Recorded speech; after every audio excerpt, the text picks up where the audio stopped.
Magandang araw sa inyong lahat. Welcome sa isa na namang episode ng ating podcast, Ang Simplehan Lang Natin. Ito ang inyong kaibigan at kasama sa pag-aaral ng Salita ng Diyos, si Dr. James Paet. Kamusta po kayo? Sa episode na to, pag-uusapan natin ang isang pinakamahalagang tanong na madalas bumabagabag sa isipan ng maraming Kristiyano. Paano ko ba talaga malalaman na ako ay ligtas na? Sigurado ka ba talaga? O minsan nagdedepende ang assurance o katiyakan mo sa kung ano ang nararamdaman mo sa araw na ito. O di kaya naman sa dami ng mabuti mong nagawa. Huwag tayong magpaligoy-ligoy. Simplehan lang natin. Ang assurance o katiyakan ng kaligtasan ay wala sa iyong nararamdaman at wala rin sa iyong mga nagawa. Halina't buksan natin ang Biblia upang makita ang katotohanan. Alam niyo, noong taong 1646, naglabas ang mga theologians ng tinatawag na Westminster Confession of Faith. Pinag-usapan nila kung saan ba nanggagaling ang assurance ng isang tao. Sabi nila may tatlong basihan: ang inner witness o patutuo ng Espiritu, ang mga gawa o bunga ng Espiritu sa buhay natin, at ang pangako ng Diyos sa Biblia. Pero alam niyo ba na kahit ang mga divines or mga dalubhasa noon ay hindi magkasundo dito? Marami sa kanila ang naniwala na delikadong basihan ang pakiramdam or feelings. At tama sila. Sa panahon ngayon, marami ring Bible scholars gaya ni na Michael Eaton at Artie Kendall ang nagsasabi ang katiyakan ay hindi dapat nakabase sa ating emosyon o sa ating performance. Bakit? Dahil ang ebidensya ay nasa kasulatan mismo.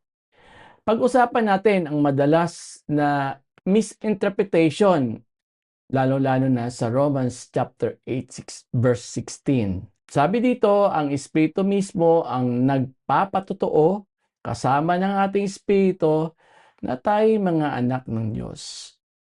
Marami ang nag-aakala na ang ibig sabihin nito ay bubulong ang Holy Spirit sa puso mo at ipaparamdam sa iyo na ligtas ka. Kaya kapag feel mo na malapit ka kay Lord, feeling mo ligtas ka. Pero kapag malungkot ka o nakagawa ka ng kasalanan, feeling mo hindi ka naligtas. Delikado yan. Ang Greek word na ginamit ni Pablo dito ay martyreo. Ibig sabihin ay to bear witness with or sumaksi kasama ng isa pa. Ang tanong, kanino sila sumasaksi? Kung titingnan natin ang Romans chapter 8 verse 15, ang konteksto ay panalangin. Ang sabi doon, tinanggap ninyo ang espiritu ng pagkupkop na dahil sa kanya ay tumawag tayo Aba o Ama. Kaya mga kapatid, ganito yon. Kapag tayo ay nanalangin sa Diyos at tinawag natin siyang Ama, ang banal na espiritu at ang ating sariling espiritu ay sabay na sumasaksi sa Diyos Ama. Sinasabi nila sa Ama, ang nanalangin na ito ay anak mo. Ang Romans chapter 8 verses 15 to 16 ay assurance na dinidinig ng Diyos ang ating mga panalangin. Hindi ito tungkol sa basihan ng kaligtasan na nakadepende sa pabago-bagong emosyon. Feelings are not a reliable guide. Ang damdamin ay napakadaling madaya. Ngayon, pumunta tayo sa pangalawang maling basihan, ang ating mga gawa. Maraming nagsasabi, siguro naman ligtas ako kasi naglilingkod ako sa church o mabait akong tao. Pero mga kaibigan, pakinggan natin ang Isaiah chapter 64 verse 6. Napakalinaw ng sinabi ni Propeta Isaias, ang lahat naming katuwiran ay parang maruming basahan. Sa mata ng banal na Diyos, kahit ang pinakamabuti nating gawa ay may bahid pa rin ng kasalanan at imperfection. Kung ang basihan ng iyong assurance ay ang iyong good works, kailanman hindi ka magkakaroon ng kapayapaan. Bakit? Tanungin kita, ilang good works ang kailangan para masabi mong ligtas ka na? Wala sa Biblia na nagsasabing kapag nakaakay ka ng 10 tao, ligtas ka na. Or kapag naging tapat ka sa asawa mo ng 50 years, ligtas ka na. Paano naman ang kasalanan? Sabi sa 2 Corinthians chapter 5, verse 10, hahatulan tayo sa ating mga gawa, mabuti man o masama. Kung ang basihan ng kaligtasan ay gawa, paano kung nakagawa ka ng isang malaking kasalanan bukas? Mabubura ba ng isang pagkakamali ang habang buhay mong kabutihan?